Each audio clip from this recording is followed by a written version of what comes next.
একজন ভাইকে এখন দাঁড় করানো যায়।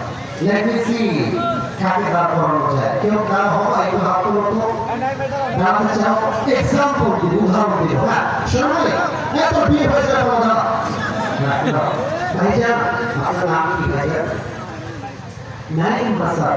ও যেমন করে খায়, একটু বলেন তো আমার নাইম থেকে কি দেখা যায়? সব দেখা যায়।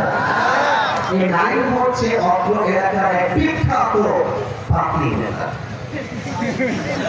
বোঝেন পাপড়ি নেতা মানে বোঝেন? পাপড়ি নেতা মানে হলো আছে কম দেখায় বেশি, পাপের পরিচয় দেয় কম, নেতার পরিচয় দেয় বেশি। তো উদাহরণ দিচ্ছে একটা করে কিন্তু এখন যেহেতু নাইম একজন নাম করা পাপড়ি নেতা, আমি বলেছি আল্লাহ কোরআন দিয়ে দেশ চলবে, এটা নাইমের গায়ে কাটা লেগে গেছে।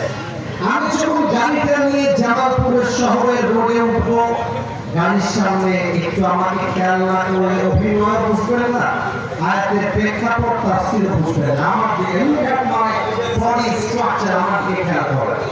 আমার গাড়ির সামনে নাইম দাঁড়ায় গেছে।